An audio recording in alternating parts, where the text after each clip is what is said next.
Bronze Podcast, número 10, comigo, Diogo Bronze, e com Sara, minha esposa. Boa noite. Hoje vamos falar, vamos continuar sobre a crise na igreja, sobre o tema da crise na igreja, e vamos falar do ecumenismo, da liberdade religiosa, do problema que isso apresenta para a igreja e para a doutrina. Vamos também abordar, ao ler 2 livros, algumas partes, claro, o Catecismo Católico da Crise na Igreja, do Padre Matias Godron, e o Derradeiro Combate do Demónio, compilado pelo Padre Paul Kramer. Qual é o problema da liberdade religiosa? Qual é o problema do ecumenismo? Parecem coisas normais, falar em liberdade religiosa hoje em dia. Mesmo no Vaticano, papas, cardeais, bispos, sacerdotes falam do tema, ou então ignoram-no na sua totalidade, porque não apregoam nem pregam o reinado social de Nosso Senhor Jesus Cristo sobre todas as sociedades e todas as pessoas. Portanto, a primeira questão que podemos fazer sobre a liberdade religiosa é se Jesus Cristo é rei ou não da sociedade civil. O que é que tu achas? Jesus Cristo é rei. Ponto. Então, Jesus Cristo não só é rei da igreja e dos fiéis, mas também de todos os homens e de todos os estados. Ele mesmo disse, antes da sua ascensão, todo o poder me foi dado no céu e na terra. Mateus 28, 18. Ele é rei do mundo inteiro e nada pode escapar ao poder de Cristo. E alguém pode perguntar, como assim? Quais é que são os fundamentos dessa realeza? O Papa Pio XI ensina na sua encíclica Quas Primas que Cristo tem um direito duplo à realeza. Ponto 1. É rei por natureza, em razão de um direito inato, o homem-deus. E segundo, é rei por conquista, por causa de um direito adquirido, redimindo o mundo, adquiriu todos os homens sobre a sua posse. Não no sentido de posse de escravizar, claro, mas no sentido de eu vos criei e eu vos redimi. Há um dever, estamos em dívida para com Cristo sempre. Claro. E isto, hoje em dia, tu nunca deves ter ouvido falar disto numa homilia. Não. Ouvimos na Fraternidade de São Pio X, graças a Deus, falar sobre o reinado social de Nosso Senhor Jesus Cristo e também sobre o problema do ecumenismo, mas nota-se que isto é um tema que não é falado. Parece que Jesus Cristo é uma opção entre outras. Só se começaram a falar recentemente, mas eu nunca ouvi antes. Então, Jesus Cristo não disse que o seu reino não é deste mundo? Também alguém pode perguntar. Cristo afirma diante de Pilatos que o seu reino não é deste mundo. E isso significa que a sua realeza não é originária deste mundo, é certo, e que é de certa maneira muito superior aos reinados da terra. Mas exercita-se na terra. O reinado de Jesus Cristo não é deste mundo, mas está bem assente neste mundo. Ponto 1, como já referimos, porque foi criado por ele. Ponto 2, porque o Jesus Cristo redimiu a humanidade. E portanto esta realeza de Jesus Cristo não é essencialmente espiritual, como alguns dizem, e o próprio Pio XI ensina, de facto, Papa Pio XI, que o reino de Cristo é principalmente espiritual, certo? E concerne antes de tudo a ordem espiritual, não é mentira, mas na mesma encíclica, Pio XI prossegue: seria um erro grosseiro o de recusar ao Cristo homem a soberania sobre as coisas temporais, quaisquer que sejam. Ele tem do Pai um direito absoluto sobre as criaturas, permitindo-lhe dispor de todas à sua vontade. Para o chefe de Estado, o reconhecimento público da realeza de Jesus Cristo constitui, antes de tudo, um dever de justiça para com Jesus Cristo. A sua realeza está no princípio da sua autoridade. E, portanto, é também um dever para com os seus súbditos, no Estado, que os governantes têm para com os seus súbditos, que eles os ajudem assim a salvar-se, e sobre os quais atraem a bênção particular de Deus, isto é, os governantes. Portanto, Salazar, é engraçado como em Portugal Salazar tinha muito esta noção de salvar ou seja, não só era um homem católico, mas todos os seus discursos eram sobre Deus, toda a sua postura era uma postura de um homem católico que queria encaminhar um país católico e não se isentava desta responsabilidade. Ias a dizer desculpa? Dizer que não se aplica de facto ao nosso país atualmente. Não, nada. Não ao nosso, que é um país marxista e socialista. Como pelo contrário, não só Jesus Cristo não tem um primado, como está a ser constantemente pressionado a sair de cena. O Estado tem, portanto, deveres para com o nosso Senhor Jesus Cristo e para com a religião, podemos perguntar. E a resposta é, assim como todos os homens têm o dever de honrar a Deus, o seu Criador, e por isso de adotar a verdadeira fé, logo que o conhecem, e isto é, a sua salvação pessoal depende desta aceitação ou recusa de Jesus Cristo, também isso vale para o Estado. A felicidade do Estado, isto estou a citar, não decorre de uma outra fonte além da dos indivíduos, visto que uma cidade não é outra coisa senão apenas um conjunto de particulares vivendo em harmonia. Citação de Santo Agostinho.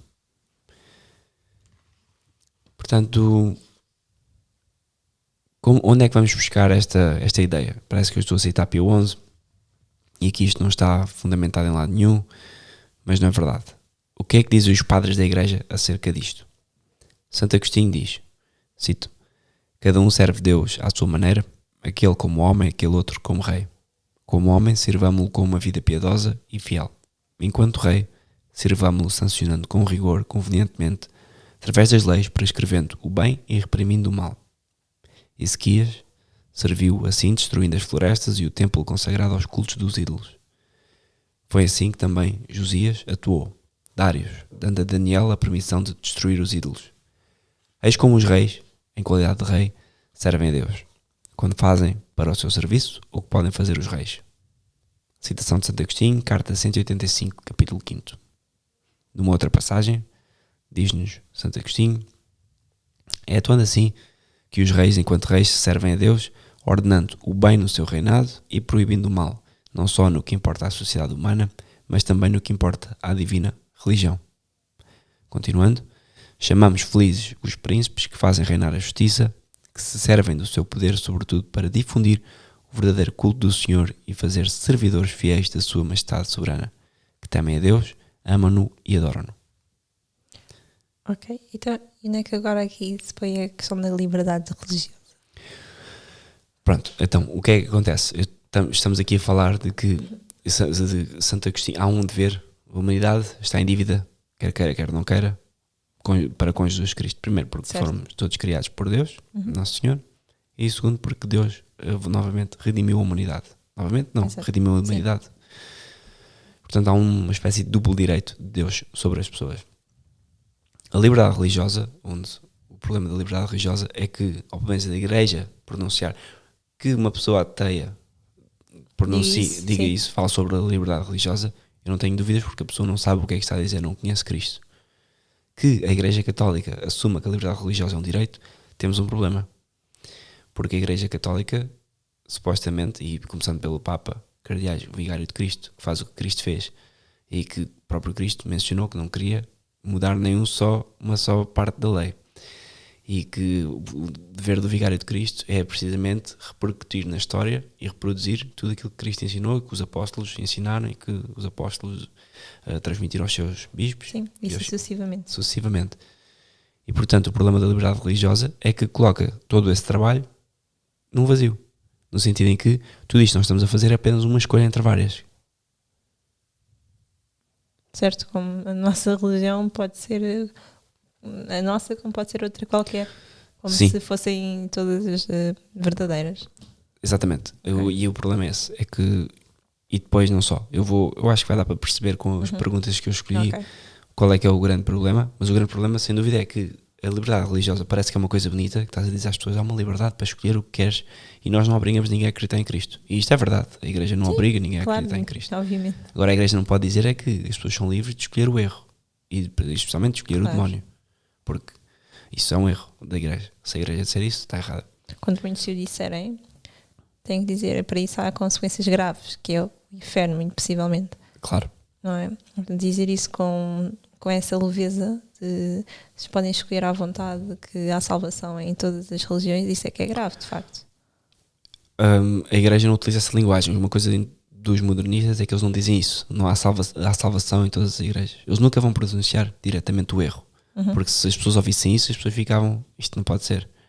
O que eles fazem é dizer que há caminhos de santidade e caminhos de virtude e de outras coisas que eu vou ler noutras religiões. E isso é demoníaco, porque não há... Sim, está a dar aso. Sim, no mundo, se há alguma virtude que exista fora da Igreja Católica, é por mérito da Igreja Católica. ou seja, acaba por não ser fora da Igreja Católica, mas se há alguma virtude de que encaminho para Deus. Senão o resto é tudo, são esforços humanos, são virtudes naturais. As pessoas têm virtude natural. Claro. O que é que diz os outros padres da Igreja? Santo Ambrósio começa assim uma carta dirigida ao Imperador. Enquanto todos os homens submissos ao poder de Roma combatem para vós, ó Imperador e Príncipe da Terra, combateis vós por Deus Todo-Poderoso e pela Santa Fé. Estamos a falar de uma carta de Santo Ambrósio, carta número 17. Quem quiser ir confirmar. São Leão Magno escreveu ao Imperador Leão I: o poder real vos tem sido otorgado não só para governar o mundo, mas sobretudo para proteger a Igreja. São Leão Magno, Epístola de Leão Magno, número 54. São Gregório Magno Severa também, a autoridade suprema foi confiada por Deus aos imperadores para que ajudem os seus súbditos a buscar o bem e para que tornem mais amplo o caminho do céu, de tal maneira que o reino da terra esteja ao serviço do reino celeste. Mais um exemplo, São Crisóstomo explica: há pessoas grosseiras para quem as vinganças futuras menos impressionam do que os rigores deste mundo. Por isso, mesmo os príncipes que pelos temores e recompensas dispõem o espírito dos homens a uma maior docilidade aos ensinos da verdade, merecem com justa razão o título de ministros de Deus. São João Crisóstomo, 23ª homilia sobre a Epístola aos Romanos. Mais, o que é que diz São Tomás de Aquino, que é o que toda a gente quer saber? São Tomás assevera no seu Tratado de Política, De Regno, cito: porque a finalidade da vida é a felicidade celeste, o rei tem por dever procurar uma vida boa que permita atingir a beatitude celeste. Ponto. São Tomás de Aquino, De Regno, capítulo 15. Portanto, temos toda a tradição da Igreja a dizer, que é unânime a proclamar que o rei, o dirigente da sociedade, tem que caminhar os seus súbditos para Cristo. Ponto final, parágrafo. Se fosse um rei budista, vamos imaginar, ou islâmico, eu não admiro que ele dissesse que haja liberdade religiosa. Ele não sabe o que está a dizer, não houve uma revelação explícita, e esta é a grande questão, que é a questão de fé. Se as pessoas que proclamam liberdade religiosa acreditam que Cristo é Deus. Porque se Cristo é Deus e se Cristo encarnou e se Cristo nos disse exatamente o que fazer para alcançar a vida eterna, se fundou uma igreja, então, se Deus pronuncia desta forma, como é que nós podemos dizer é uma escolha minha seguir ou não?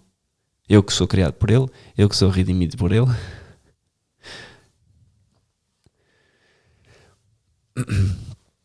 Portanto, a tradição da Igreja, não vou ler tudo, mas a tradição da Igreja é unânime. Há sim um problema na separação do Estado e da Igreja. E Pio IX condenou esta proposição. Pio IX disse: a Igreja deve ser separada. A Igreja separada do Estado a Igreja deve ser separada do Estado e o Estado da Igreja. Ok. Mas o São Pio X escreve que seja necessário separar o Estado e a Igreja é uma tese completamente falsa, um erro muito pernicioso e fundamentada sobre este falso princípio de que o Estado não deve reconhecer nenhum culto religioso. Esta tese é primeiramente muito gravemente injuriosa para Deus, porque o Criador do homem é também fundador das sociedades humanas. Claro, então eu vou pôr os meus filhos numa escola pública, que é uma escola do Estado, completamente ateia ao anticristo, pior.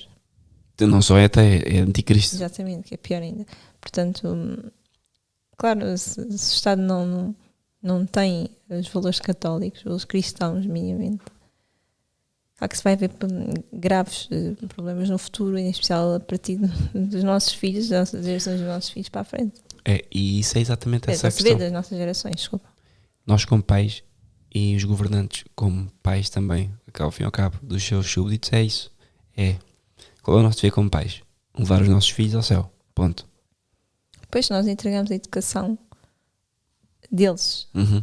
Portanto, a um Estado completamente de anticristo. Estamos a perverter esse fim. Exatamente. Portanto, é muito complicado. Depois, claro, com a graça de Deus tudo é possível. Mas é muito complicado depois para nós pais invertermos tudo aquilo que eles aprendem na escola que seja completamente contra a lei de Deus. Tal e qual. E por isso é que pode ser uma escola muito boa. Vamos imaginar que tínhamos a melhor escola dos rankings nacionais e mundiais. Se essa escola não ensina os nossos filhos a chegar ao céu, não é a melhor escola para os nossos filhos. Claro. Continuava São Pio X, justificando isto, que essa tese é gravemente injuriosa por Deus, já tendo Pio IX condenado essa proposição, e dizendo que porque o Criador do homem é também fundador das sociedades humanas e as conserva na existência tal como também ele nos conserva nesta mesma existência. Devemos-lhes não só um culto privado, mas também um culto público e social para honrá-lo. Além disso, esta tese é a negação muito clara da ordem sobrenatural. Ela limita de facto a ação do Estado na única prossecução da prosperidade pública durante esta vida de há quem túmulo. Ou seja, e é verdade, os Estados hoje em dia o que querem é condições de vida, ótimo, boa, é bom, é louvável, pode ser uma virtude humana, melhorar a condição de vida dos seus súbditos. Mas qual é o principal fim do homem na Terra? Qual é o principal mandamento? Não é viver bem. Claro. Não é ter uma vida de luxo. É amar a Deus sobre todas as coisas. Então, quais é que são as relações entre a Igreja e o Estado? Na prática, as relações entre a Igreja e o Estado dependem da compostura religiosa do povo. Na ordem normal das coisas, integralmente aplicada quando o povo é suficientemente católico, o Estado deve ser oficialmente católico. Deve aderir à religião católica e proclamá-la a religião do Estado, protegê-la, favorecê-la e fazer as suas festas e feriados, participar oficialmente na pessoa dos políticos, nas celebrações litúrgicas. Além disso, deve também ajudar as escolas católicas e os estabelecimentos caritativos e velar para que os mandamentos de Deus tenham uma expressão nas leis civis, como por exemplo a observação do domingo, proibição do divórcio, da contracepção, do aborto, da eutanásia. Aqui isso já vai. Precisamente. Mas se tivesse uma sociedade católica, isto não existia. E quer dizer, isto é inconcebível. E é aqui que nós vemos que saímos de uma sociedade católica e entramos no quê? Entramos numa Sodoma e Gomorra, completamente. Sim, vale tudo. O que eu não duvido que mesmo o Estado pronunciando-se contra todas essas coisas, o divórcio, o aborto, a eutanásia, etc., que não viesse a haver na mesma pessoa sem tentar fugir à lei, como é óbvio. Mas quer dizer, mas calhar a taxa seria muito menor. Taxa de divórcio, taxas de aborto, etc. E seria um crime, que é o essencial. Porque se há uma coisa que não é criminalizada, as pessoas fazem. Porque o pecado original que faz é isso, certo? Ok, mas por exemplo, um divórcio seria um crime? Sim, o divórcio sempre foi ilegal. É uma separação, ou seja, eu separo-me do meu marido. Separação é outro assunto. Ok, eu quando estou a falar de divórcio estou a falar em separação, ou seja, do marido e a mulher deixarem de viver juntos. Não, mas isso não é um divórcio legal. Sim, mas isso é assim. Aí não está a haver um divórcio legal aprovado por uma sociedade. Porquê? Porque se o casamento é um sacramento e o sacramento não pode ser quebrado nunca. Certo. Até que a morte se separa, não é? Exatamente. Isso significa que um Estado católico não pode nunca ter o divórcio como uma lei. As pessoas podem se separar, certo? Mas não pode ser quebrado. Quer dizer, estamos a fingir que estamos a quebrar uma coisa que Deus não permite. Sim, então a quebrar apenas um papel, não é? Que dá alguns benefícios para... É como a questão da mudança de sexo. Agora em Portugal, qualquer criança a partir dos 16, jovem, que é um homem que quer passar a ser uma mulher, o Estado paga até, se não me engano, as mudanças de sexo. As pessoas não pagam nada. Ok, isto significa que tu continuas a ser homem, mas queres ser uma mulher, e o Estado o que faz é passa-te um papel, tu a partir daquele momento és uma mulher, passas-te a chamar, vamos imaginar, eu era o João, passa a ser a Joana. O que o Estado fez foi passar um papel. A natureza da pessoa não mudou. Claro, a mesma coisa aplica-se com o casamento. Com o casamento, o divórcio não faz nada, é um papel que o Estado diz, isto já não existe, este casamento, e isso é falso. Portanto, num Estado católico, faz a pergunta, todos os cidadãos devem ser católicos, e aqui, porque as pessoas dizem logo, mas eu não tenho que ser católico. Não. Quando o povo é maioritariamente católico, o catolicismo deve ser a religião do Estado. Mas isso não significa que os cidadãos sejam forçados a abraçar a fé católica. Claro. As conversões forçadas são, pelo contrário, rigorosamente proibidas. Porque o ato de fé deve ser um ato de vontade livre e logo não constrangido. Claro. Portanto, as pessoas, aquela ideia de que a Inquisição obrigava as pessoas, não obrigava, simplesmente estávamos num país católico durante muitos anos, durante centenas de anos. Portugal foi um país católico, e o que a Inquisição fazia primeiro era ordenar o clero. Engraçado, estava a ler uma página sobre o Brasil e sobre a chegada da primeira chegada da Inquisição ao Brasil. Que no primeiro dia, a Inquisição, eles condenaram 120 pessoas. Na primeira vez que a Inquisição foi ao Brasil. Mas no primeiro dia que chegaram, as pessoas aproximavam-se dos inquisidores para precisamente pedirem perdão pelos seus pecados e para cada um justificar a sua maneira o que acontecia. Mas os principais problemas era com o clero, porque celebravam missa mal, tinham vidas impuras, só que publicamente. E a Inquisição nasce primeiro para o clero e depois acabou também por alguma ordem no povo, sim, nas pessoas. Mas porque estávamos numa sociedade católica. E uma ofensa grave de um católico era uma ofensa a Deus. E isto depois, podíamos fazer todo um podcast sobre isto. As religiões não têm um direito de exercer-se livremente. A verdadeira religião tem o direito absoluto. E a verdadeira religião, claro, vou falar do catolicismo, de se desenvolver e de ser praticada livremente. Porque ninguém pode ser vedado de servir a Deus de forma que ele prescreveu. É uma exigência do direito natural. Consequentemente, as falsas religiões não têm nenhum direito a serem praticadas, precisamente porque elas são falsas e erradas. A tolerância para com as falsas religiões não é, portanto, para um chefe de Estado um dever de justiça, fundamentado sobre o direito natural, mas de prudência e de caridade cristã. Ou seja, se há pessoas de outra religião numa sociedade católica, por dever de caridade, pode ser permitido que celebre o seu culto. Em casa, nunca publicamente. Claro. Porque é a questão da ciência. Eu tenho o método científico que foi desenvolvido e que me prova que, de acordo com um determinado estudo, vai acontecer algo que fisicamente eu consegui prever porque é repetível e eu consegui perceber que há ali algo que a ciência descobre.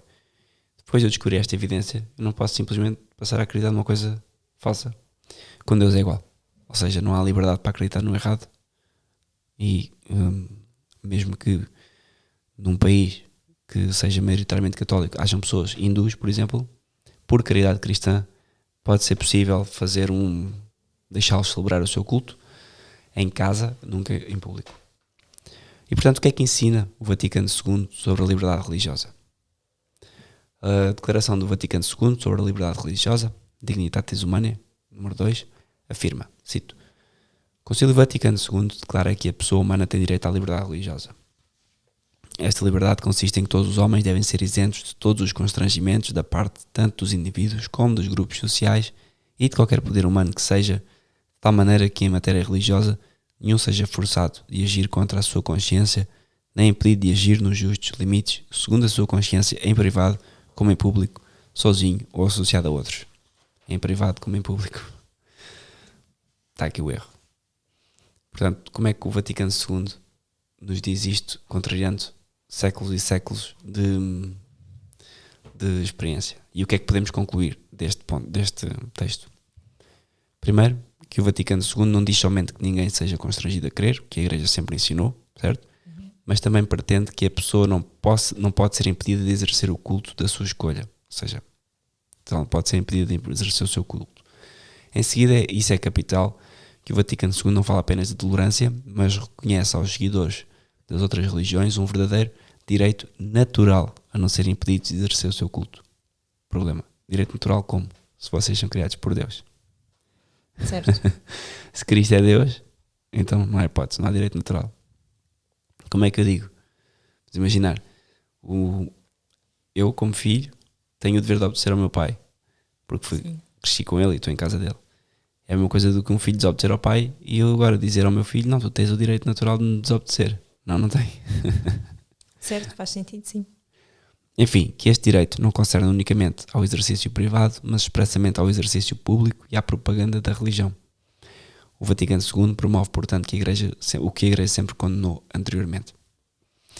E pronto, isto foi uma grande celeuma na altura, continua a ser, o texto continua a ser lido por muita gente. Mas pronto, mas a verdade é que nunca foi uma prática da Igreja. E porquê é que achamos que que esta questão, por exemplo, porque é que achamos que esta questão é insustentável, a questão da liberdade religiosa? Isto porque temos uma história, como lemos primeiro, temos uma série de santos e de doutores que eram contra a liberdade religiosa, tal como foi apresentada pelo Vaticano II, e eu posso dar alguns exemplos. Temos Santa Cristina, São Martinho, São Bento, São Galo, São Pedro de Verona, São Luís, São Vicente Ferrer, São Casimiro, Santo Antonino, São Pio V, São Francisco Xavier, São Luís Beltrano, São Francisco de Sales, sem contar com todos os doutores que justificaram esta prática, Santo Ambrósio, Santo Agostinho, São Tomás, como já falámos. Portanto, podemos afirmar então que estes santos todos estavam influenciados por preconceitos da sua época e que então as coisas mudaram. E esta hipótese é insustentável porquê? Há aqui 7 pontos. Primeiro, porque isto destrói a infalibilidade da Igreja, que teria errado em matéria grave durante cerca de 2000 anos, canonizando pessoas que tinham dito coisas contrárias àquilo que é hoje dito. É um insulto contra a maternal mansidão da Igreja. A Igreja ter-se comportado durante séculos como uma mãe possessiva e até como uma madrasta, coisa que a Igreja não faz, sendo o corpo místico de Cristo. Esta tese também arruína a santidade da Igreja, negando praticamente a ação do Espírito Santo, que purifica os santos das suas tendências ou das suas concepções demasiado humanas. 4. Desacredita a caridade cristã, cuja inclinação natural devia impedir de infringir durante séculos um dos direitos fundamentais da pessoa humana. Portanto, os cristãos não poderiam nunca infringir um direito da pessoa humana, e o problema é este, é que eles dizem que é da dignidade da pessoa humana natural exercer outros cultos. 5. Isto forma a história, considerando gratuitamente como um preconceito mais ou menos inconsciente e imposto pela época, e que, o que pelo contrário, em numerosos santos era uma convicção firme, maduramente ponderada e solidamente argumentada. 6. Constitui aquilo que os ingleses chamam um self-refutating system, algo que se refuta a si próprio. Porque, de facto, o nosso século teria menos preconceitos que os séculos passados, ou seja, estamos a achar demasiado importantes a dizer que a nossa época tem menos preconceitos que as épocas dos outros. E se, portanto, os preconceitos relacionados a estes séculos exerceram uma pressão invencível mesmo sobre os papas e doutores da Igreja, porque o concílio não infalível do Vaticano II escapou a estes preconceitos, para mais liberais. Uma boa questão. Esta tese, afinal, concede aos inimigos da Igreja, por último, cátaros, humanistas, enciclopedistas, maçons, a extravagante privilégio de ter, neste ponto, percebido o espírito do Evangelho muito antes dos doutores católicos. Ou seja, porque isto de liberdade religiosa é uma coisa que é um objetivo dos maçons já há bastante tempo, é um objetivo dos ímpios e de outras seitas cristãs desde há muito tempo, que houvesse liberdade religiosa. Portanto, a dignitatis humana fica a questão. O documento do Vaticano II não se apoiou sobre o texto dos papas. Ora, não. Eis o que diz o parágrafo de Leão XIII sobre esta questão. Uma outra liberdade que se proclama também muito altamente é aquela que se chama a liberdade de consciência. Que se entende por aí que cada um pode, indiferentemente à sua vontade, prestar ou não um culto a Deus. Os argumentos que já foram apresentados mais acima são suficientes para refutar isso, mas pode-se também entender no sentido de que o homem tem no Estado o direito de seguir, segundo a sua consciência do seu dever, a vontade de Deus, e de cumprir os seus preceitos sem que nada possa o impedir a isso. Esta liberdade, a verdadeira liberdade, a liberdade digna dos filhos de Deus, que protestam gloriosamente a dignidade da pessoa humana, está acima de todas as violências e todas as opressões. Ela foi sempre o objeto dos votos da Igreja e da sua particular afeição. Leão XIII, encíclica Libertas. Portanto, os autores da Dignitatis Humana... Queres acrescentar uma coisa? Não. Os autores da Dignitatis Humana foram então obrigados a admitir que este texto colocava dificuldades. Isto é uma coisa que o texto saiu, foi escrito, foi editado no Vaticano II, foi votado, e o principal inspirador do texto, o padre Courtney Murray, que é um liberal de primeira, reconhece isto num comentário que ele faz. John Courtney Murray, SJ, numa revista Unam Santa, número 60, Paris, 1967, página 111, e ele diz: quase exatamente um século mais tarde, a Declaração sobre a Liberdade Religiosa parece afirmar uma doutrina católica que Gregório XVI e Pio IX consideravam como delírio, ideia louca. O padre Congar, Yves Congar, confessa por seu lado, cito, não podemos negar que um tal texto diz materialmente uma coisa diferente do que o Sílabos, de 1864, afirmava, e até mais ou menos o contrário das proposições 15, 77 e 79 deste documento. Entrevista do padre Yves Congar. Esta é La crise dans l'église et Monsignor Lefebvre, Paris, 1977. Portanto, temos aqui as pessoas que inspiraram o texto a dizer que acharam estranho que fosse aprovado e que de facto contradizia coisas do passado. E é isto, como é que temos um concílio que aprova a liberdade religiosa, faltando estes dois princípios. Acaba por ser 3 princípios, que é, primeiro, somos criados por Deus e não lhe devemos o devido respeito.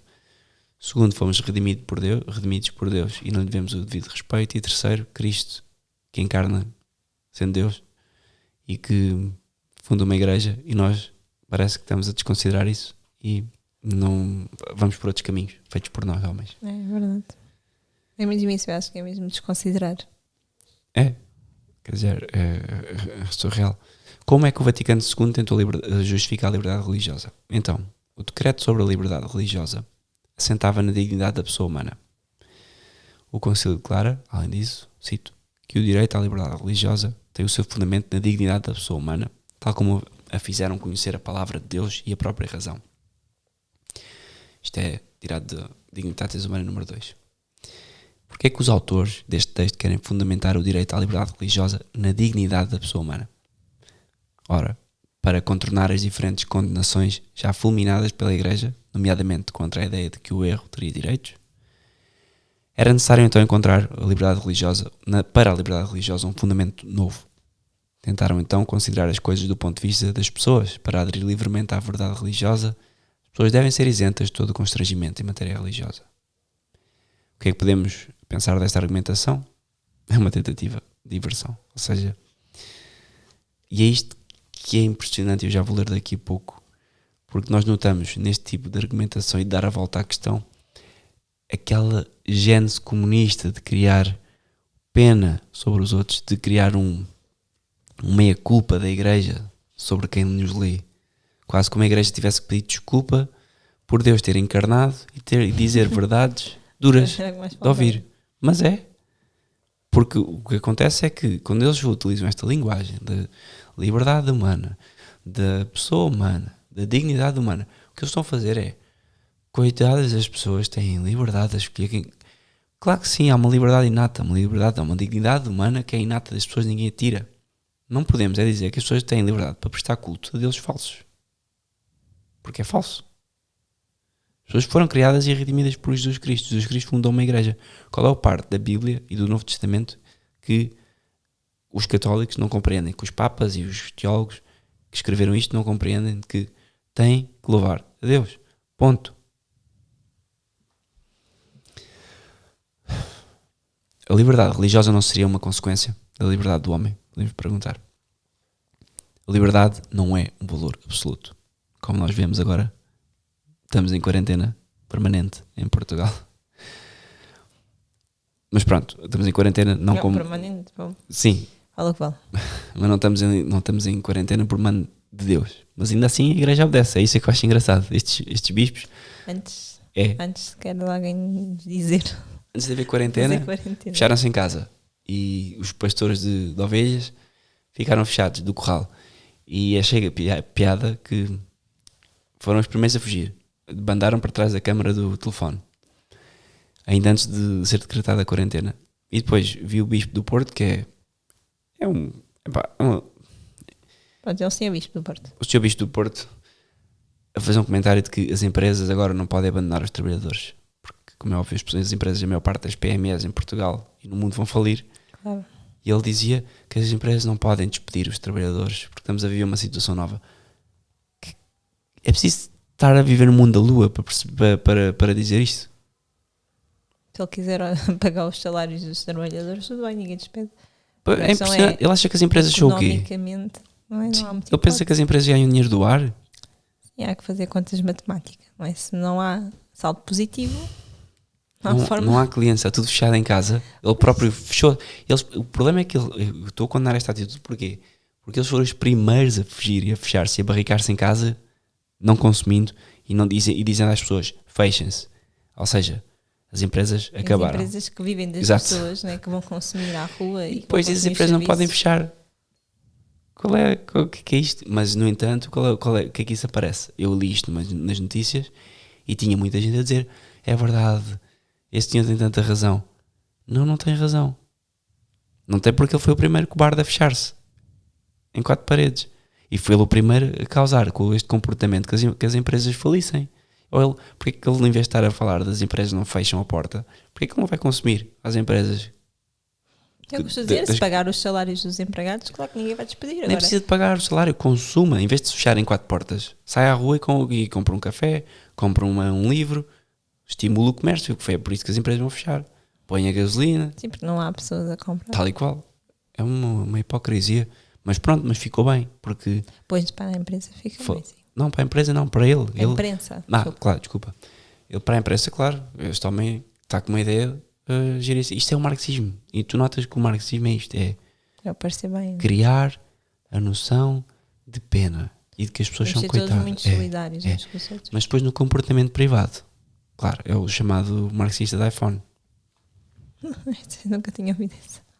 A liberdade não é um valor absoluto. Foi dada ao homem para que possa livremente ordenar-se para o bem, que possa decidir-se em favor do mal.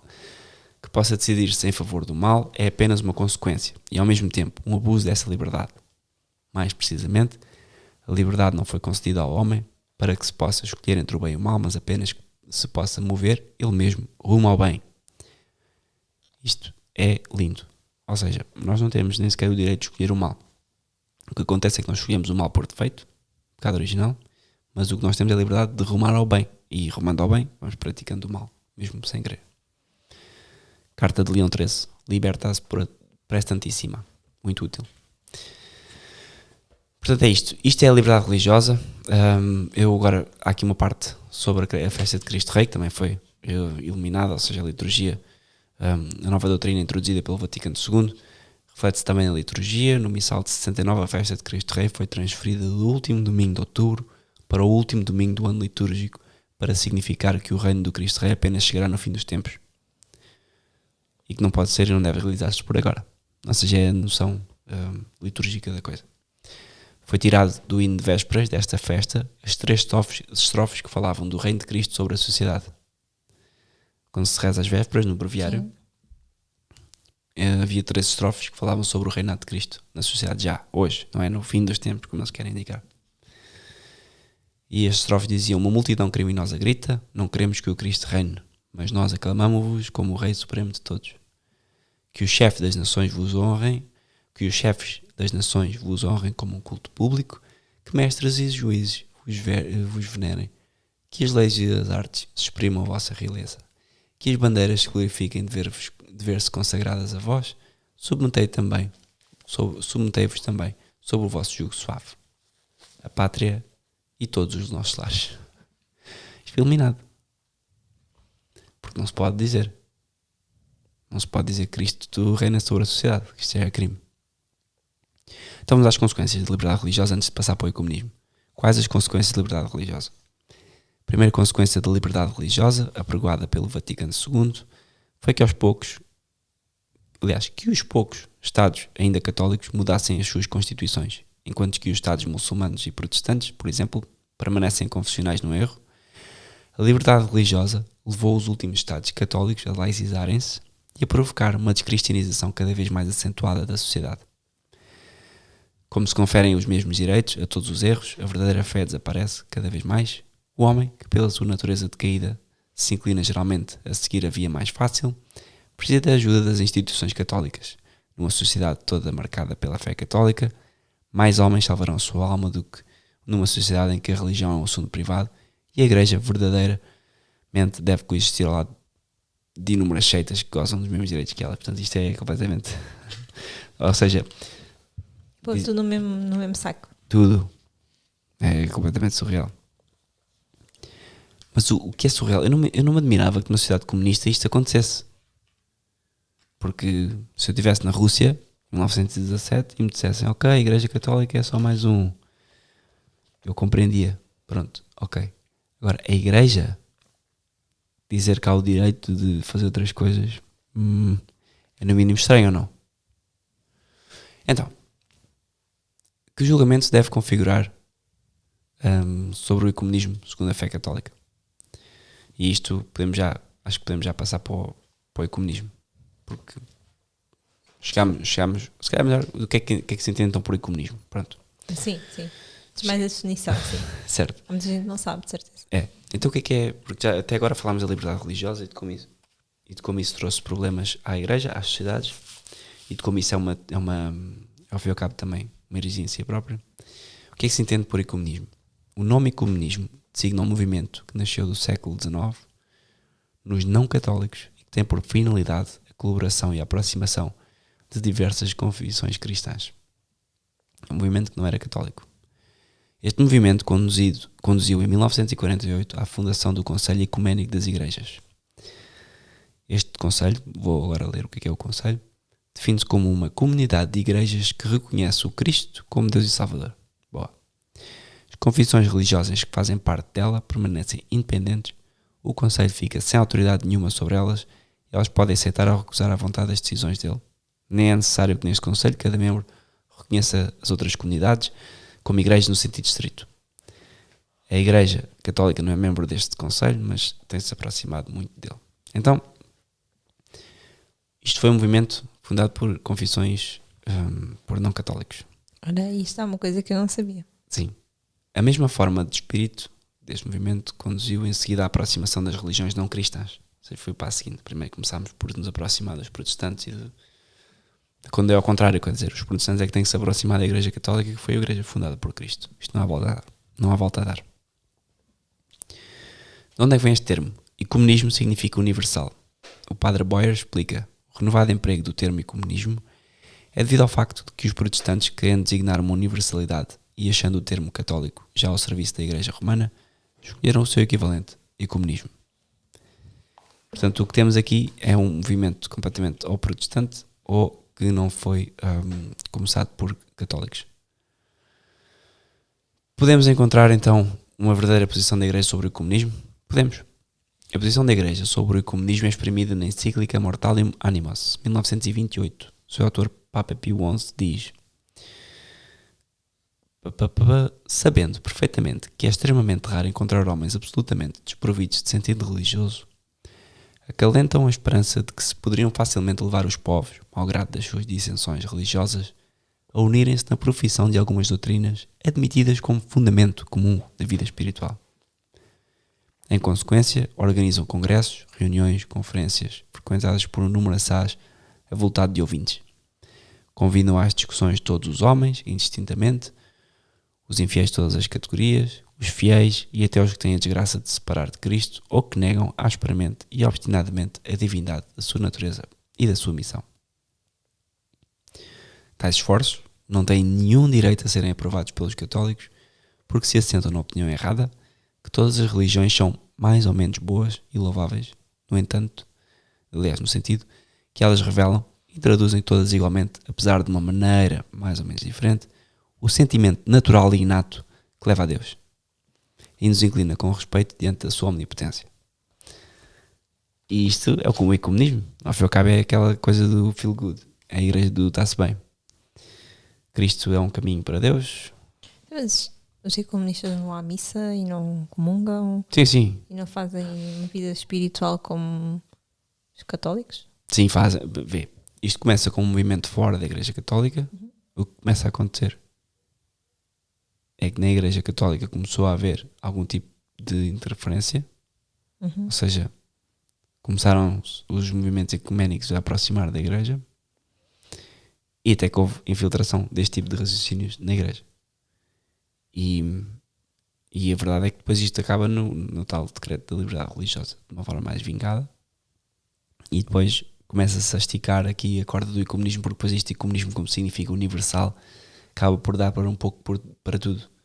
O Papa acaba hoje em dia, por se reunir em si com todas as religiões, para rezarem todos juntos, o Papa acaba por fazer um acordo com o tal sheik ou com o imã do Dubai, ou lá qual é que era o país, sobre uma espécie de acordo entre a religião católica e islâmica, onde ele menciona que a religião islâmica é querida por Deus, no sentido querido. Nós percebemos que o Papa não quer dizer querido no sentido desejada, acho que ele utilizou desejada, foi assim uma coisa estranha. Eu já não leio muito sobre o que sai deste Papa, mas a verdade é que foi um termo assim. Esquisito, sim. E isto é ecumenismo, ou seja, ele nem diz o que é que aquilo é, que é uma seita, uma coisa diabólica, não a condena e também não diz bem, mas no entanto diz que há ali que Deus permite.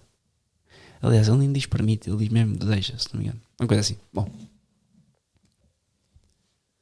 que julgamento se deve configurar sobre o ecumenismo segundo a fé católica? Sendo a Igreja Católica a única igreja fundada por Jesus Cristo e a única a possuir a plenitude da verdade, daí se infere que a unidade dos cristãos apenas pode ser restabelecida pela conversão e o regresso do seu grêmio dos indivíduos ou das comunidades separadas. Tal é o ensinamento de Pio XI na encíclica Mortalium Animus, que diz, cito, a união dos cristãos apenas pode ser conseguida pelo facto de favorecer o regresso dos dissidentes à única e verdadeira Igreja de Cristo, que outrora tiveram a desgraça de abandonar. Mortalium Animus, 6 de janeiro de 1928. Qual é então a nova concepção do ecumenismo? No Vaticano II, a Igreja adotou uma nova atitude que corresponde a uma nova doutrina. A Igreja Católica já não é apresentada como a única sociedade religiosa conducente para a salvação. As outras confissões cristãs e até as religiões não cristãs são consideradas como outras expressões, sem dúvida menos perfeitas, mas no entanto válidas, da religião divina, caminhos conduzindo realmente para Deus e para a salvação eterna. Já não é questão de conversão dos não católicos, mas do diálogo e do pluralismo religioso. Alguém pode perguntar, queres acrescentar uma coisa? Não. Alguém pode perguntar qual é o fundamento teológico desta nova atitude? E o fundamento teológico é, ou já foi pelo menos invocado, é o subsistit in, Lumen Gentium. É uma constituição do Vaticano II sobre a Igreja, e esta mesma expressão figura na declaração depois da liberdade religiosa da Dignitatis Humanae. Esta única e verdadeira religião, acreditamos, que subsiste na Igreja Católica e Apostólica. O uso deste termo foi um uso bastante infeliz, porque, pela expressão subsistit in, em latim, o Concílio Vaticano II coloca uma distinção entre a Igreja de Cristo e a Igreja Católica, enquanto que pela teologia tradicional, estes dois termos têm exatamente o mesmo significado. Só há a Igreja Católica, a Igreja de Cristo. A Igreja de Cristo quer dizer a sociedade sobrenatural fundada por Nosso Senhor Jesus Cristo para a salvação dos homens, e não há mais nenhuma. Quando se diz subsistit in, o que o Vaticano II quer admitir é que a Igreja de Cristo tem a sua realização perfeita, ou seja, a subsistência da Igreja Católica, mas pretende que isto não é idêntico ou seja, que a realização perfeita se estende para fora dela de maneira imperfeita. E que essa maneira imperfeita, então, são as outras religiões, ou, neste caso, outras seitas, que têm elementos presentes do catolicismo. E é esse o problema que o Concílio Vaticano II falha em explicar, é que tudo o que existe de bom, uma pessoa que segue uma seita, como, por exemplo, os protestantes, qualquer um deles, ou os ortodoxos, que também acabam... Bom, os ortodoxos é um pouco diferente, porque não são hereges, nesse sentido, são mais cismáticos. O que acontece é que está a passar uma ideia de que a Igreja de Cristo se alarga para além da Igreja Católica. E que a Igreja Católica é uma das expressões mais perfeita. Mais aproximada, digamos. É, exatamente. As confissões cristãs não são católicas, então seriam realizações, ou seja, as confissões cristãs não católicas seriam realizações parciais da Igreja de Cristo? É a pergunta que se levanta logo. Quando se fala de confissões, é confissões? Né? Sim, confissões cristãs. Confissões cristãs é os protestantes. Ok. São as outras seitas. As confissões cristãs separadas da Igreja Católica são dissidentes da Igreja Católica e não lhe pertencem, ainda que elas conservem algumas verdades e eventualmente um batismo válido, permanecem separadas do corpo místico. Por consequência, não poderia ser salvo aquele que, depois de ter reconhecido que a Igreja Católica é a única verdadeira Igreja de Cristo, não entra nela, mas permanece numa comunidade herética ou cismática. Portanto, as comunidades, as confissões não católicas e as religiões não cristãs podem ser meios de salvação. Porque põe-se essa questão, será que as pessoas que conhecem pessoas protestantes, será que vão ser salvas? Claro. As confissões não católicas e as religiões não cristãs não são meios de salvação, mas antes meios de perdição. É certo, os seguidores das falsas religiões podem ser salvos nelas, se vivendo segundo a sua consciência e esforçando-se por cumprir a vontade de Deus como melhor a conhecem, recebem de Deus as virtudes teologais. Mas unicamente Deus sabe quando isso se realiza. Podemos só dizer que pode eventualmente salvar-se das falsas religiões, ou antes, apesar das falsas religiões, mas nunca por causa delas. Que é a questão de, eu conheço uma pessoa que vive uma vida exemplar, é protestante, não bebe, não tem vícios, reza, acredita em Cristo. Será que essa pessoa se salva? Não é pela religião que ele segue que ele se salva. É por... Ou seja, podemos só dizer que pode eventualmente salvar-se nas falsas religiões, ou antes, apesar das falsas religiões, mas nunca por causa delas. Tudo o que podemos encontrar de verdade no protestantismo ou no cisma ortodoxo pertence de direito à Igreja Católica. Mesmo o decreto conciliar sobre o Comunismo Unitatis Redintegratio foi obrigado a precisar este ponto, o número 3, a pedido expresso de Paulo VI. E foi um acrescento que Paulo VI foi obrigado a fazer, sentiu-se obrigado a fazer, e foi mal recebido, mas a verdade é que não deixou de estar no concílio, que é um ponto positivo neste caso. Então, as seitas protestantes cristãs surgem após o catolicismo, certo? Não, só existe cristianismo. Depois do cristianismo houve várias heresias ao longo da história. Nos últimos 2000 anos houve várias heresias. A maior parte das heresias foi extinta. Percebeu-se que o caminho não era por ali. Foram heresias extintas pelos papas, pelos bispos, pelos santos. Porquê? Porque quando Cristo funda a sua igreja e os primeiros apóstolos começam a pregar pelo mundo, primeiro não há uma tradição escrita como há hoje. Não havia a gráfica. E então é tudo muito oral. E o que acontece? Quando uma pessoa conta um ponto, conta um conto, é que acrescenta um ponto. Sim. Então às vezes o que acontecia era, tinhas pessoas que a doutrina de Cristo já ia de uma maneira que quase Cristo parecia um super-homem. Ou então, ao contrário, tiravam Cristo da divindade de Cristo, tiravam, enfim, mil heresias que houve imensas. Sendo as mais famosas o arianismo, por exemplo, Sim, já tínhamos falado. os cátaros, sim. O que é que acontece com no século XI há uma cisão, 11 ou 10, não sei agora, mas pronto, há a primeira cisão, os ortodoxos que ficaram separados da Igreja Católica, cismáticos, têm, como falámos no episódio anterior, têm descendência apostólica, portanto sucessão apostólica, e as missas deles são válidas, são ilícitas, mas são válidas. E depois temos outras heresias, como o protestantismo, a heresia de Lutero, que não reconhece o Papa também, mas depois destruíram todos os sacramentos e aquilo não tem ponta para onde se pega. A partir desse momento, a partir do momento em que, porque o protestantismo simulou durante muito tempo que era um catolicismo, o que acontece é que eles não têm a sucessão apostólica e foi necessário chamar a igreja, já que a igreja de Lutero era a igreja reformada, adjetivar a igreja, o cristianismo, com outro nome. E isso sempre existiu. A igreja católica sempre foi igreja católica, apostólica romana, desde que há o primado de Pedro. No entanto, foi preciso começar a adjetivar, para tu, quando hoje em dia dizes igreja, eu sou católico, as pessoas percebem logo. Se tu disseres eu sou cristão, as pessoas não vão ficar a olhar para ti, que cristão.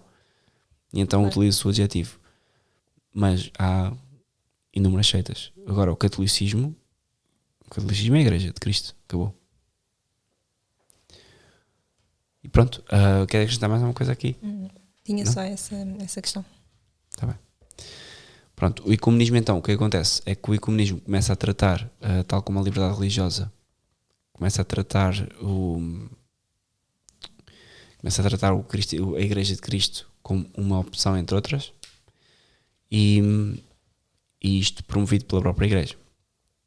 Sendo que as religiões cristãs, podemos perguntar, já que a própria Igreja louva esta aproximação, podemos perguntar: as religiões não cristãs honram o verdadeiro Deus?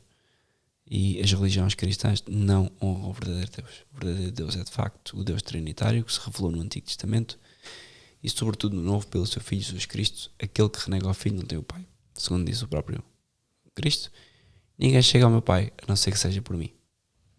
E, portanto, Pois é pertinente, sim, porque podia haver essa questão.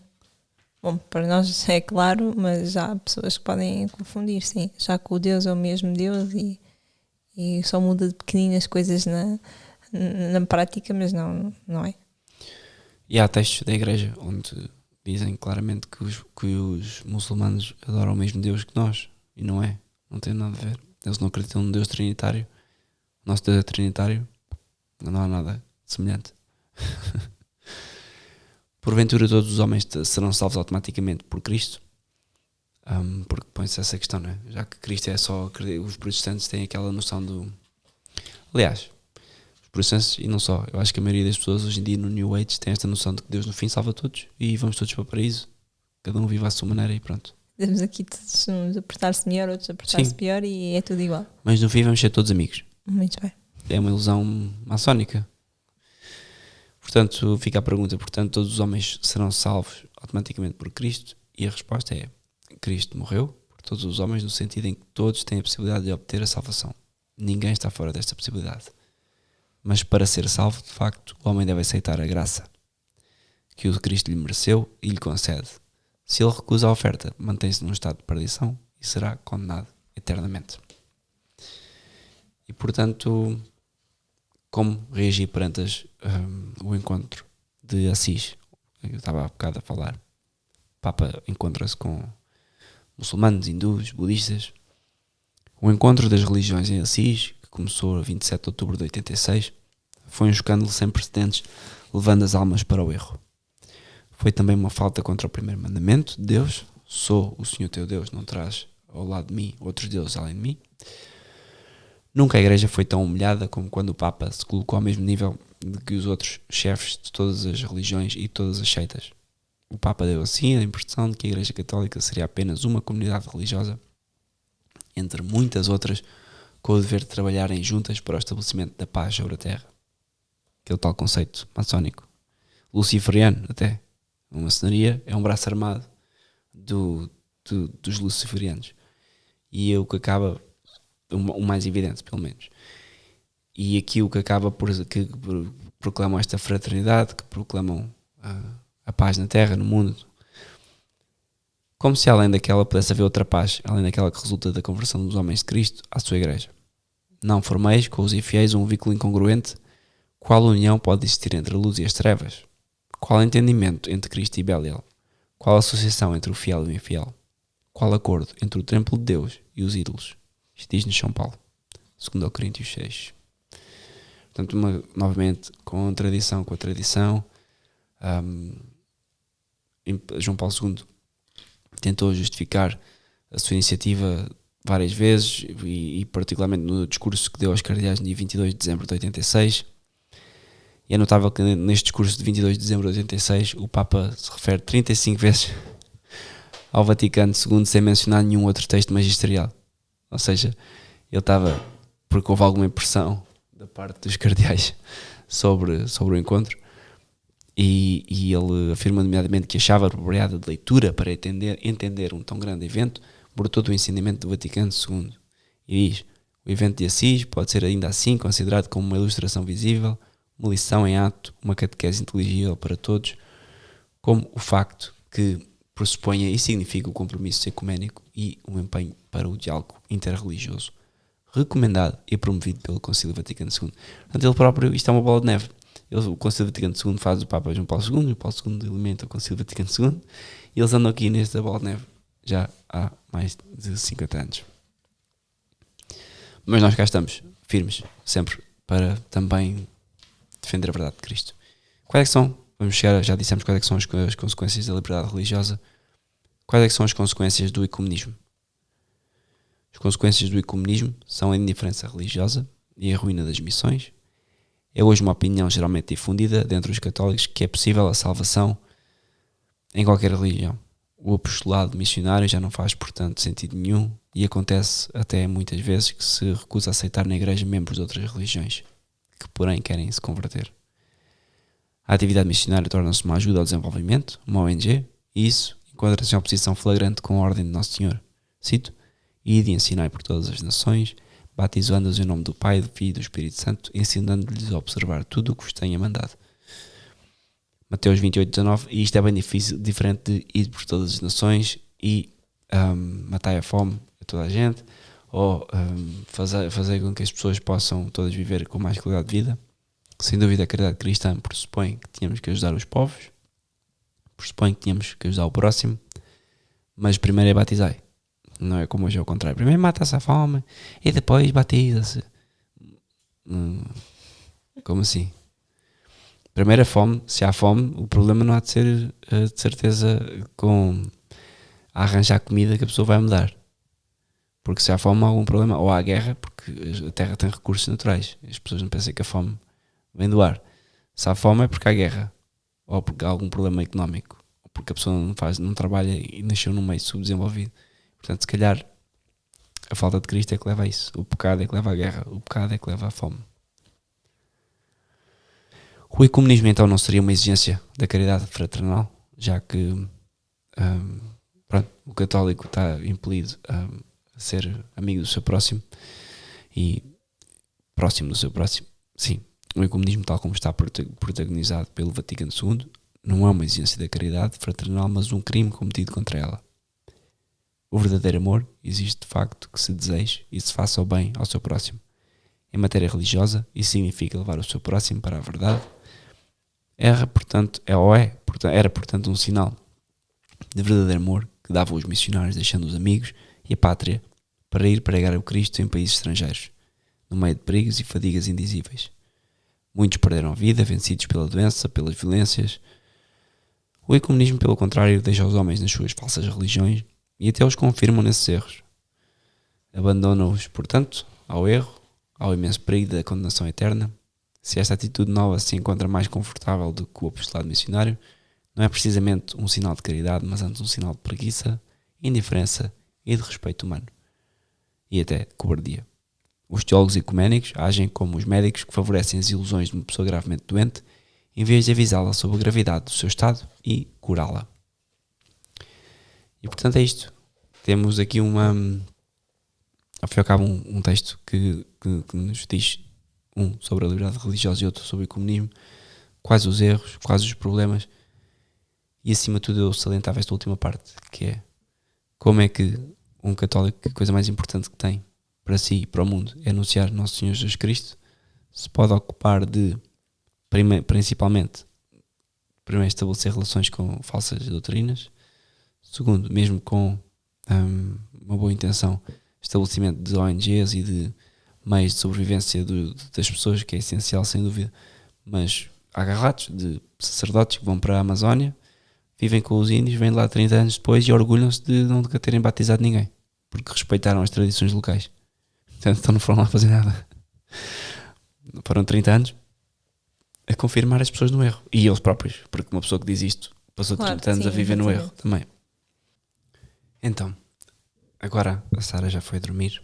Eu vou apresentar o resto do episódio, porque queria falarmos já sobre os erros da liberdade religiosa, também do ecumenismo, e eu queria agora tentar dar uma ênfase ao como é que isto acontece. Como é que a Igreja, em São Pio X, que se foca à liberdade, se foca à rebelião modernista, em 1905, tem passado 50 anos, 65 anos, a Igreja a aprovar e decretos completamente liberais e a aproximar-se imenso de heresia, de coisas que eram condenadas há 50 anos. Não é novidade que o Papa São Pio X, que ascendeu ao sólio pontifício em 1903, reconheceu que o modernismo era uma praga mortífera. Em particular, São Pio X lançou uma encíclica monumental contra o modernismo, chamada Pascendi Domini Gregis, e um sílabus dos erros modernistas, Lamentabili. Na sua encíclica, Pascendi, este grande Papa escreveu: continuam a derramar o vírus por toda a árvore, de sorte que coisa alguma poupam na verdade católica. Nenhuma verdade há, que não entendem contaminar. Na mesma encíclica chamava o modernismo destilado a súmula de todos os erros, declarando que a obrigação mais importante de um Papa era assegurar a pureza e a integridade da doutrina católica e que se nada fizesse, este faltava ao seu dever. São Pio X conseguiu efetivamente deter o avanço do modernismo na sua época. Diz, no entanto, que quando o felicitaram por ter erradicado este grave erro, o Papa São Pio X respondeu imediatamente que, apesar de todos os seus esforços, não conseguira matar a fera, mas apenas a tinha forçado a esconder-se, avisando que, se os futuros responsáveis da Igreja não se mantivessem vigilantes, a fera voltaria, no futuro, mais virulento do que nunca. Como veremos, esta perdição não foi, e como já verificamos, esta perdição não foi em vão. Foi mesmo verdade. E a que é que se deve isto? Eu queria lembrar a todos os que estão a ouvir que não é por acaso que em 1917 há a Revolução Russa, bolchevique, na Rússia, apenas uns meses depois do aparecimento e da profecia de Nossa Senhora em Fátima. Esta profecia eu queria fazer a ponte do Concílio Vaticano II e também, especialmente, da liberdade religiosa e do ecumenismo para a questão de Fátima, porque o comunismo não é ecumenismo, o comunismo está diretamente ligado com a questão do ecumenismo e da liberdade religiosa. Também a maçonaria, porque a maçonaria, se é um braço armado dos luciferianos que combate frontalmente a Igreja Católica, o comunismo combate a Igreja Católica também na sua forma civil, ideológica, mas de uma forma diferente, subreptícia. É preciso perceber que há uma aliança clara, pelo menos no que toca à afronta da Igreja Católica, entre a maçonaria e o comunismo. E nota-se que, ao combater por estes objetivos os maçons, e que são lutas são camaradas dos comunistas na luta contra a Igreja, o Papa Leão XIII observou na sua encíclica Humanum Genus o seguinte: sim, esta mudança, esta subversão planeada deliberadamente e apresentada por muitas associações comunistas e socialistas, e estas manobras aceitas dos maçons, não é hostil, mas pelo contrário, favorece muito os seus desígnios e partilha com elas as suas opiniões principais. E porquê é que eu estou a trazer a maçonaria aqui ao barulho? Porque a maçonaria foi o principal. Portugal, para quem não sabe, era um país que em 1910 sofreu um regicídio. Em 1911 foi implantada a Primeira República Maçónica. A bandeira de Portugal é a bandeira da Carbonária.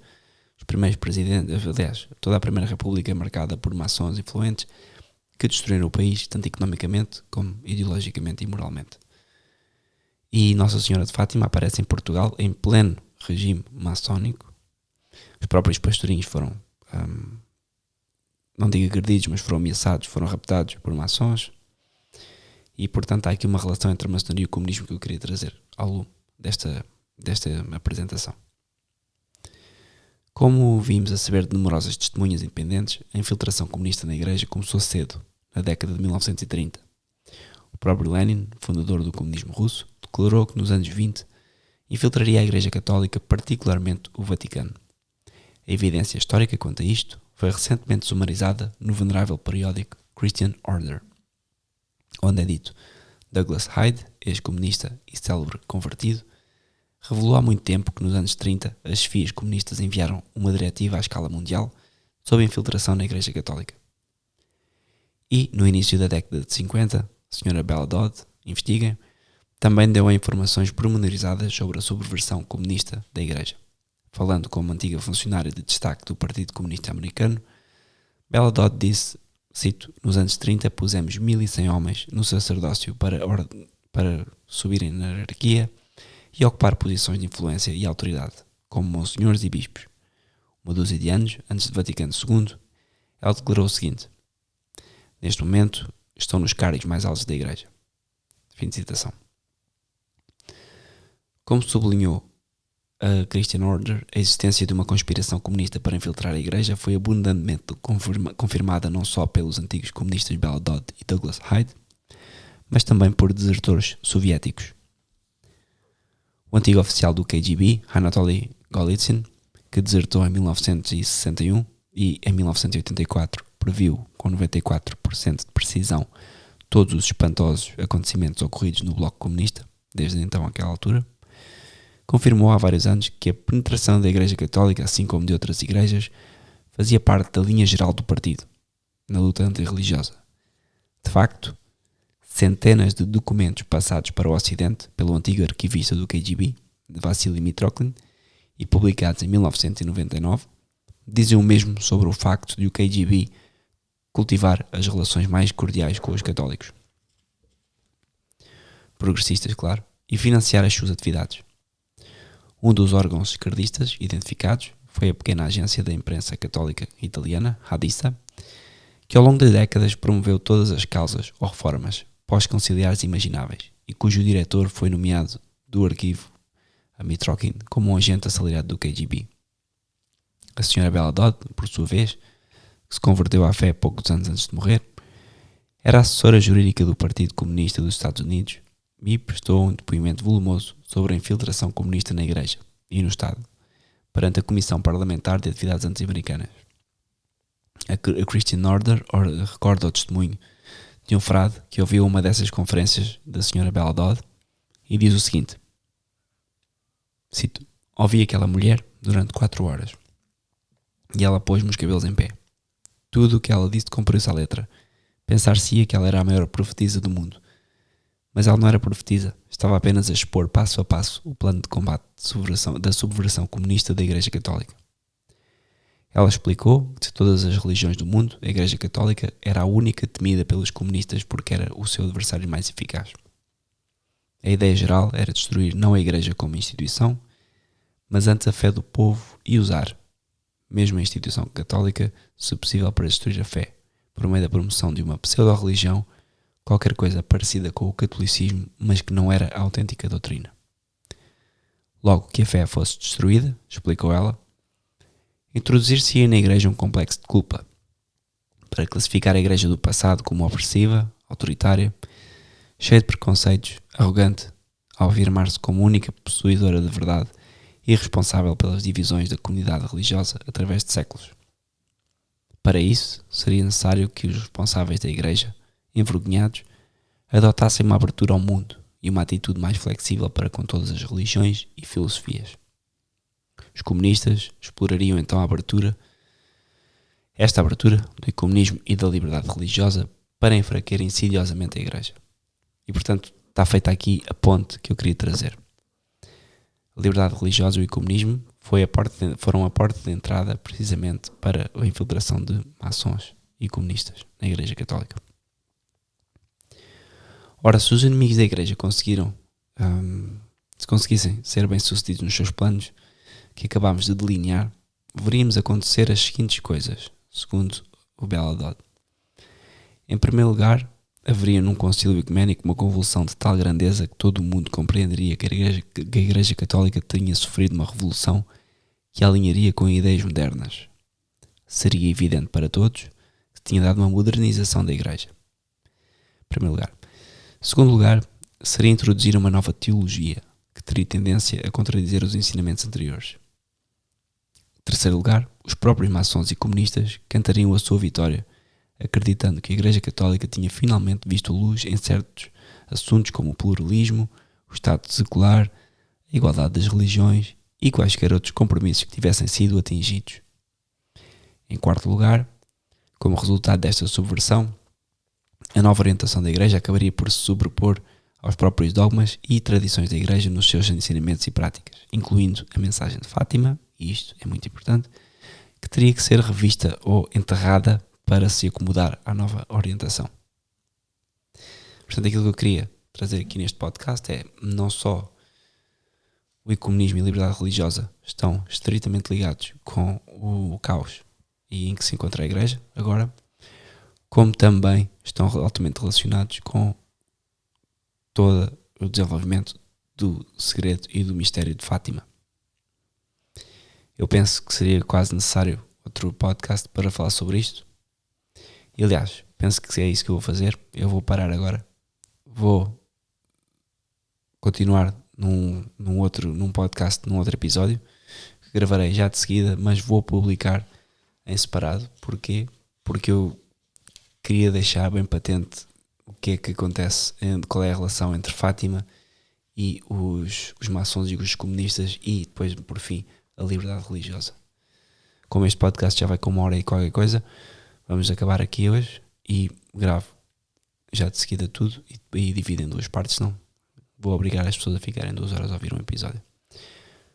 Hoje são já o próximo, que será sobre então as aparições de Fátima e a sua relação com o ecumenismo e a liberdade religiosa, e especialmente a sua relação pelo facto de que a Igreja completamente desconsidera as aparições de Fátima, no sentido em que nunca consagrou a Rússia ao Imaculado Coração de Maria, e também porque obrigou a irmã Lúcia a ficar fechada num caramelo sem falar com ninguém. E eu vou descrever tudo isto, toda a história eu vou descrevê-la para vocês perceberem que há de facto uma relação entre as duas coisas. Obrigado.